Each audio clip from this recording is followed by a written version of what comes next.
Torah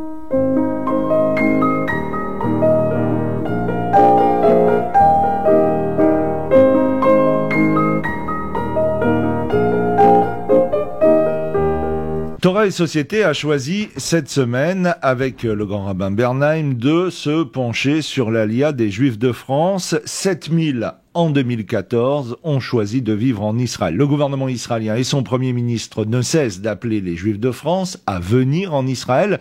Et certains, en Israël d'ailleurs, tablent sur 120 000 Juifs français qui viendraient en Israël dans les prochaines années. Gilles Bernheim, bonsoir. Bonsoir.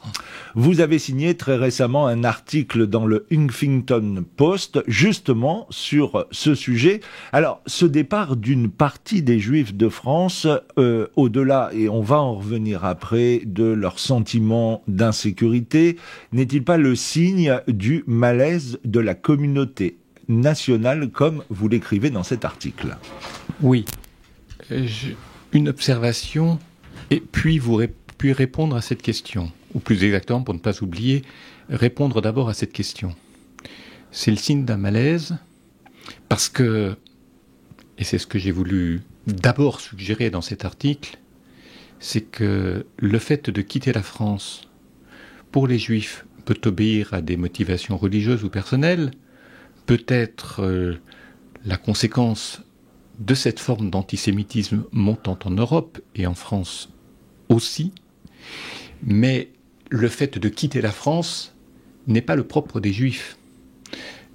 Pour toutes sortes de raisons qui, elles, peuvent ne pas être religieuses ou ne pas être liées à l'antisémitisme, des Français, pas juifs, pas musulmans, des Français, quittent la France pour des raisons professionnelles, des raisons d'opportunisme, des raisons peut-être de non-amour avec la France, ou peut-être avec un sentiment que la crise en France ne leur permet pas de réussir ce qu'ils ont envie de réussir dans leur vie. Et ils quittent pour toutes sortes de pays. Ça va du Canada, les États-Unis, l'Angleterre, l'Espagne aujourd'hui, et d'autres pays, voire en Asie également, pour des raisons financières souvent, économiques également. Donc il faut prendre cela en compte. Il y a quelque chose qui fait malaise dans notre pays, qui se décline d'une certaine manière chez les Juifs, mais qui n'est pas exclusif dans ses effets de la communauté juive. Alors, justement, dans cet article, vous écrivez un peu plus loin, faillite de la laïcité, cette souffrance ne serait pas si grave si l'on ne savait pas encore pourquoi on est français. Or, quel discours unificateur nous fait-il nous sentir partie prenante d'une cause commune? N'avons-nous pas le sentiment aigu, juste ou faux, entretenu par les acteurs politiques et par d'autres, que le pays est profondément divisé en intérêts, croyances et passions incompatibles? Quelle fraternité dès lors? C'est la question que vous posez. Oui, c'est vrai que le terme de laïcité est non seulement utilisé, plus qu'utilisé, il est surexploité dans le discours politique. Beaucoup de gens ne savent d'ailleurs pas, ne connaissent pas le contenu, la signification du mot laïcité, mais le mot laïcité est étroitement lié aujourd'hui à une certaine idée de la France. Alors que le mot laïcité est utilisé depuis un certain nombre d'années pour résister à des tentations légitimistes, communautaristes, peu importe, qui veulent on craint que des communautés fassent pression sur la collectivité pour imposer leurs intérêts personnels ou particuliers. Mais lorsqu'on parle de laïcité, c'est comme lorsqu'on parle du peuple, c'est comme lorsqu'on parle précisément de la démocratie. Il y a une idée de discussion, il y a une idée de connaissance des identités différentes. La démocratie, c'est la discussion, c'est la contestation, c'est aussi le droit à la polémique dans l'ordre des idées et pas dans l'ordre du pénal, c'est-à-dire dans l'ordre de l'interdit qui fait de vous un ennemi qu'il faut abattre. Non, de la discussion, de la pensée. Pour moi, le génie de la France, je le dis parfois, c'est la Renaissance. Mais c'est-à-dire l'esprit de Montaigne. C'est aussi l'esprit des Lumières, au sens qu'il y a. Je ne dis pas que le judaïsme se réduit à l'esprit des Lumières ou se confond avec l'esprit des Lumières, mais il y a dans l'idée de la contestation, de la contradiction, dans l'esprit du doute et de la remise en question, quelque chose qui est profondément juif, parce que lorsqu'on fait du Talmud, on discute, on conteste, on contredit, on se remet en question, on n'a pas raison tout seul, la vérité se situe parfois dans l'entre-deux, même si un comportement est unique pour la collectivité, néanmoins il est possible d'en penser le sens et aussi la légitimité des postures adoptées par chacun. C'est ce qui fait la démocratie et c'est ce qui fait aussi que normalement, sans dérive, le judaïsme se sent bien dans une démocratie et que le génie français, sous cet angle-là seulement, parce qu'il y a d'autres choses, n'est pas très éloigné d'une certaine idée que je peux me faire du judaïsme par du Talmud. On va revenir sur la laïcité. Est-ce que la France, finalement, vous disiez faillite de la laïcité, mais on va prendre un exemple précis. Est-ce qu'elle a échoué sur le dossier, sur l'affaire, par exemple, du voile, au moment où cela s'est déclaré il y a quelques années de cela ? Oui, elle a échoué, mais elle a échoué pour deux raisons. D'abord, elle n'était pas préparée. Ensuite, je dirais, le pouvoir politique a oscillé entre, d'un côté, une forme de laïcisme et de l'autre, de l'ordre d'une compassion. Le laïcisme, c'est-à-dire que lorsqu'on n'arrive plus à communiquer, on impose, on n'écoute plus. C'est-à-dire qu'on vide les problèmes posés par des communautés de leur substance, de leur puissance de questionnement, pour dire c'est comme ça et pas autrement, pour qu'il n'y ait plus de problème. Mais le fait de tirer un trait sur le problème ne fait pas que le problème n'existe plus. Compassion, ou peut-être surtout manque de questions, parce que au tout début, à la fin des années 80, lorsque s'est posée la question du foulard islamique, à l'école, l'affaire de Creil, vous vous en souvenez ? On était à l'époque où Mitterrand était président de la République. Qu'est-ce qui s'est passé ? Deux choses. D'abord, ce qui a été dit par les familles ou les communautés de ces adolescentes, c'est que cette différence musulmane contribuait à la richesse de la France. Et la question qu'il fallait à ce moment-là immédiatement poser, en quoi ? Et qu'est-ce que la richesse de la France ? La France est un triptyque républicain, à savoir liberté, égalité, fraternité. Est-ce que les concepts de liberté, d'égalité et de fraternité sortent enrichis de cette différence exposée qui passait par le voile ou le foulard islamique ? Or, cette question n'a jamais été posée. Et on se doute bien de l'impossibilité de répondre à la question de la liberté, de l'égalité et de la fraternité, dès lors que le traitement réservé aux femmes dans cette mouvance islamique à l'époque, évidemment, ne leur aurait pas permis de répondre favorablement aux questions posées. J'ajoute également que, à cette époque, il y a eu des juifs ou des autorités juives qui ont commis une erreur, qui se sont mis immédiatement sur la défensive, avant même que la question ne soit posée, et qui ont soulevé la question de se couvrir la tête pour les hommes, le problème de la kippa. C'était totalement inutile. Je veux dire par là qu'il n'est pas utile d'anticiper sur un problème qui n'a pas été posé pour le suggérer jusqu'à ce que l'autre partie s'en saisisse et vous dit « Ah oui, c'est vrai, au fait, donc il faudrait effacer tous les insignes religieux. » Qu'une fille porte une croix autour du cou, un collier avec une croix ou un Magen David, honnêtement, lorsque l'on connaît la sociologie religieuse, les mouvements, les comportements communautaires, et je ne parle pas communautariste, mais des chrétiens, des juifs et des musulmans, ce que porte une adolescente autour du cou ou une femme n'a strictement aucune importance. C'est une marque d'attention, de mémoire, d'affect à l'égard de quelque chose qui est pour elle ou eux plurimillénaire. Point à la ligne.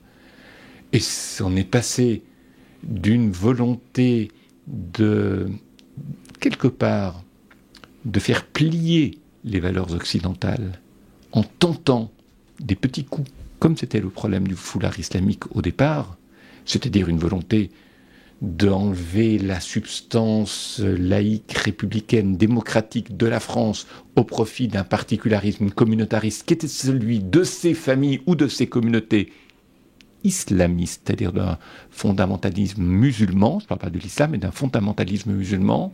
On est passé de cela à quelque chose de beaucoup plus général, l'insigne religieux, qui fait que l'on n'a plus le droit de montrer de quelque manière que ce soit que l'on est juif, chrétien ou musulman.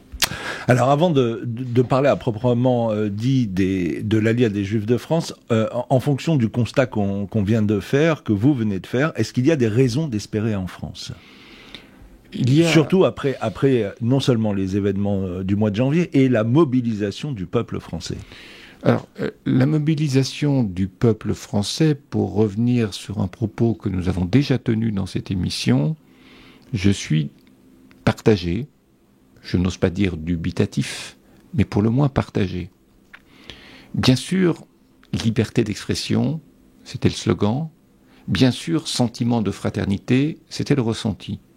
Pour ce qui concerne le slogan, liberté, et je le dis systématiquement à cette antenne, oui, le droit à disposer de pouvoir parler, penser, s'exprimer, écrire, dessiner, caricaturer, mais la liberté est toujours accompagnée de devoirs, d'astreintes. Il n'y a pas de droit sans devoir. On ne va pas redécliner, on l'a déjà fait à l'antenne, on n'a pas redécliné cette subtile dialectique entre les droits et les devoirs. Je ne suis pas sûr que lorsque les gens clament haut et fort, nous sommes des gens qui sommes là pour protéger le droit à, donc la liberté, qu'ils se présentent à l'esprit ce que sont leurs devoirs. Et je ne dis pas que les devoirs interdisent de caricaturer. Ce n'est pas mon propos, ce n'est pas ma pensée à l'instant présent.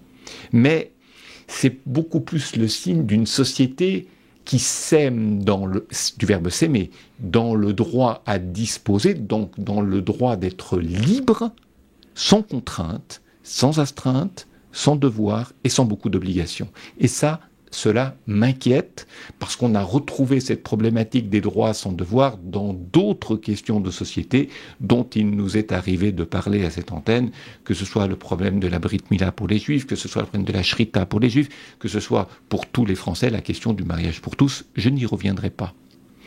Et puis il y a, au-delà du slogan, le ressenti. Lorsque l'on interrogeait ces gens qui manifestaient, sentiment de fraternité. Et là, cela rejoint la question, ou plus exactement ce que vous avez relevé dans l'article que j'ai commis, à savoir ce problème de la fraternité.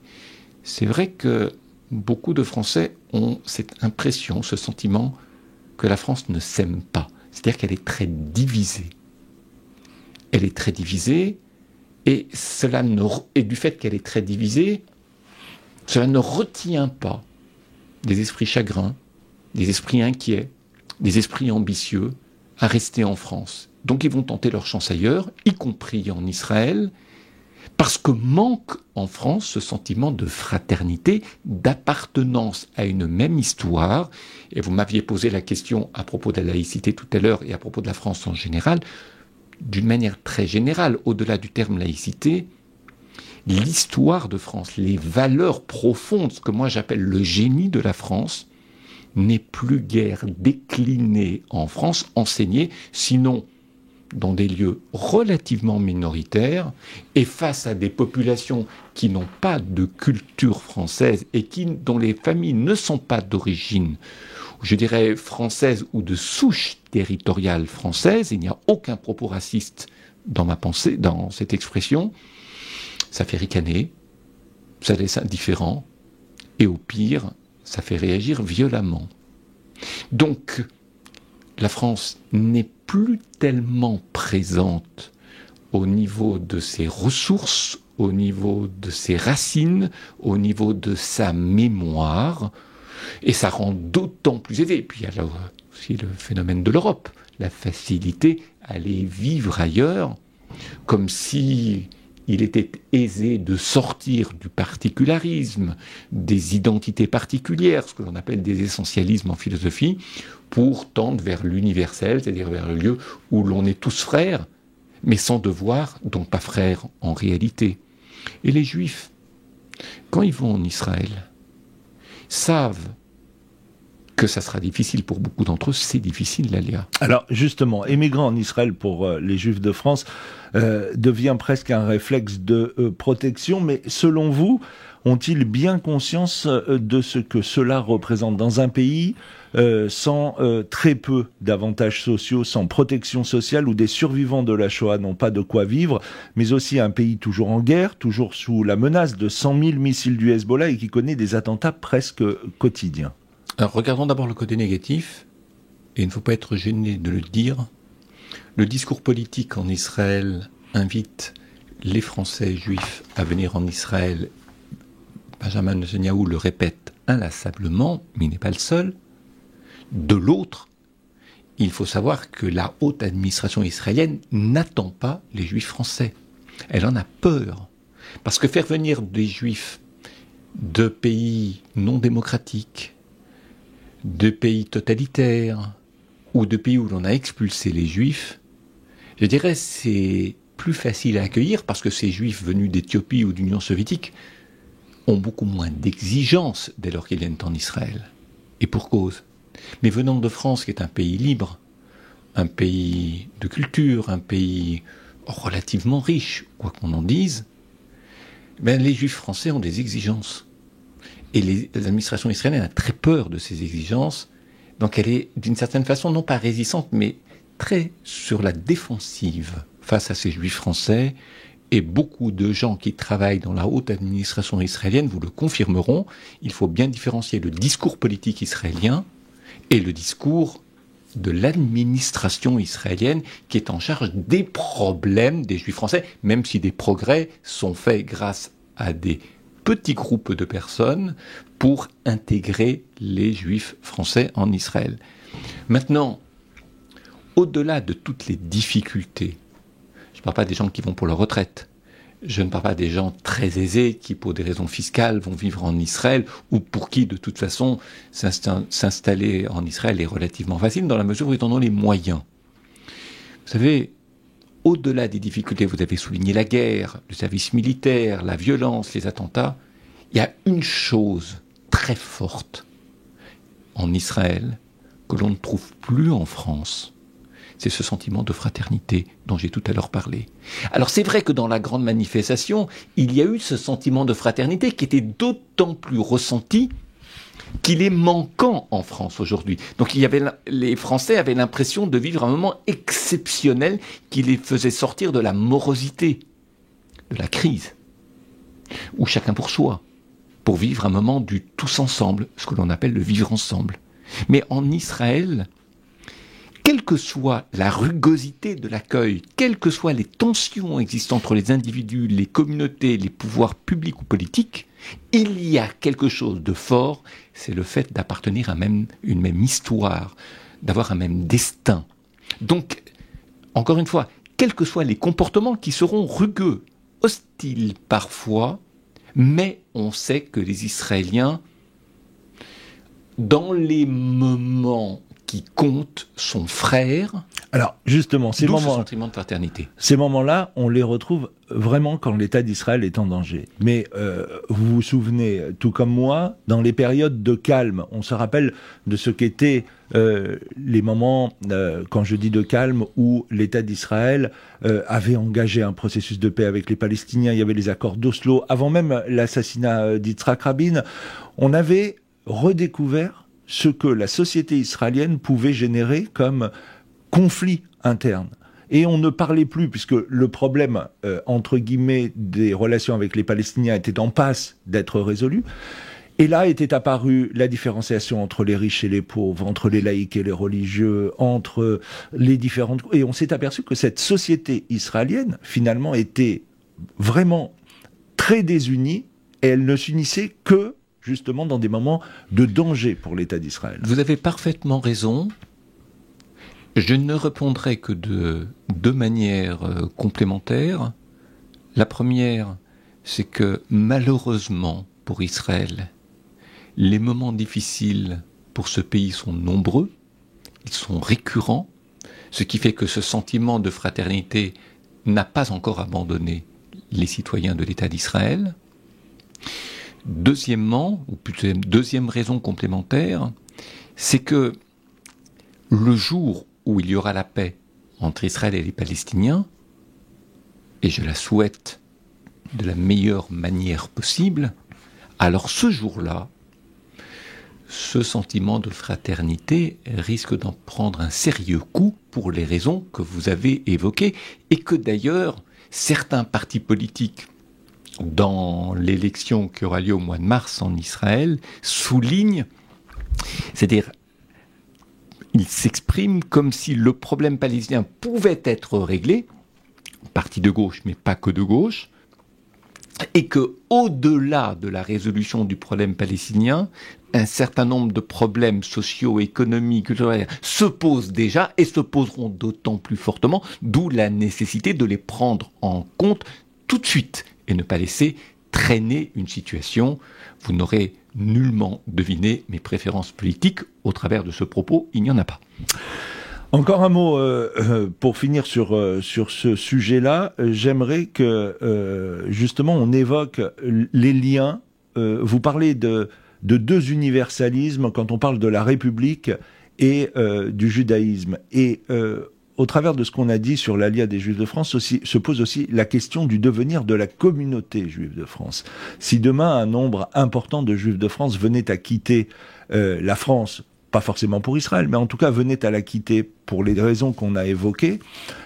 Aujourd'hui, est-ce que on pense à ce que deviendra la communauté, et est-ce qu'aujourd'hui, il n'est pas le temps de poser cette question aux dirigeants de cette communauté pour savoir comment va s'organiser une communauté avec moins de gens, moins de ressources, moins de synagogues, moins de fidèles? Cette question est parfaitement légitime. Beaucoup de gens interpellent les responsables communautaires ou les intellectuels pour leur demander « Est-ce qu'il faut partir ? Est-ce qu'on peut rester ?» Et alors, à cette question posée, souvent, la tentation de dire il faut que l'Alia ne soit pas une Alia de peur, mais une Alia de cœur, fait effet de réponse, ou fait l'objet de la réponse. Je pense que c'est très insuffisant comme réponse. Parce que une réponse une réponse n'est jamais une réaction à une alternative. S'il y a une question posée, vous avez le choix entre une chose et son contraire, c'est que le problème est mal posé. Tout le monde sait qu'une alia de peur n'est pas une bonne alia et qu'une alia de cœur est une bonne alia. J'ai envie de dire, tout le monde sait aussi qu'une alia avec un métier là-bas est une bonne alia, et une alia sans métier est une mauvaise alia. Ou une alia difficile. Mais, en réalité, l'alia, pour ceux qui ne partiront pas, ce ne sont pas que des otages en vue des problèmes qui vont se poser à la France. C'est-à-dire des gens qui vont rester l'otage d'une France qui est en crise, où l'antisémitisme est montant, etc. Ce n'est pas comme ça en ces termes. C'est-à-dire que c'est vrai que de toute façon, ceux qui partent représentent les forces vives. Ce sont les Juifs les plus engagés qui s'en vont en Israël. On le voit dans les écoles juives. Ce sont des familles qui ont un engagement dans la vie communautaire, qui font leur alia, engagement à quelque niveau que ce soit. Mais la vraie question qu'il faut se poser est celle de savoir si les Juifs partaient, qu'est-ce que cela ôterait à la France? Autrement dit, quelle serait la perte de la France, ou pour la France, dans le départ ou du départ des Juifs, ou du fait du départ des Juifs? Ça, c'est une vraie question. Alors, à la réponse que l'on donne, évidemment, dépend le rôle des Juifs qui restent de le rappeler à la France et de tout faire, et je reprends les termes que vous empruntez à l'article que j'ai écrit, à savoir il y a un universalisme juif qui a nourri l'universalisme français au travers de la déclaration universelle des droits de l'homme.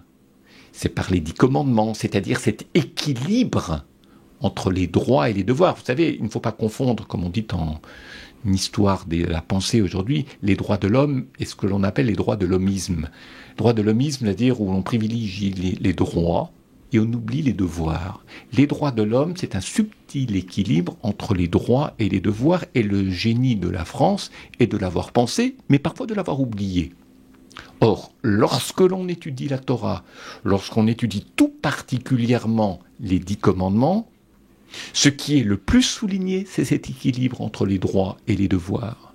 Donc, il y a un universalisme qui fait que l'on peut vivre tous ensemble en protégeant nos particularismes sans faire perdre à l'autre sa liberté. C'est-à-dire que l'on a une part de liberté qui nous est octroyée et cette part de liberté ne se fait pas au détriment de la liberté de l'autre, d'où cette notion de loi, de limite, de frontière à ne pas outrepasser. Mais encore faut-il que les Juifs en France le disent haut et fort et participent de la pensée politique et de la pensée publique, et qu'ils ne se contentent pas d'être simplement des acteurs professionnels qui tirent profit de la France pour vivre, avec soit le souci de s'assimiler, soit le souci de s'en aller. Si on reste, il faut que c'est un sens, et donc que l'on protège également les valeurs de la France, sinon on est en stand-by, et il est aisé de dire, alors si vous voulez partir, vous n'avez qu'à partir, quand j'ai les aisés de la part de ceux qui ne nous aiment pas trop. Donc il y a une vraie présence, il y a une vraie participation de la part des Juifs qui ne quittent pas la France, de dire à la France, en tant que Juifs, la France est quelque chose de fort, elle a un génie, donc nous participons à la préservation de ce génie en y incluant notre génie juif à nous, parce que là, il y a une vraie proximité, donc une vraie participation au devoir de sauver les valeurs de la France. C'est sur ces mots que s'achève ce Torah et Société. On se donne bien évidemment rendez-vous la semaine prochaine. Bonsoir.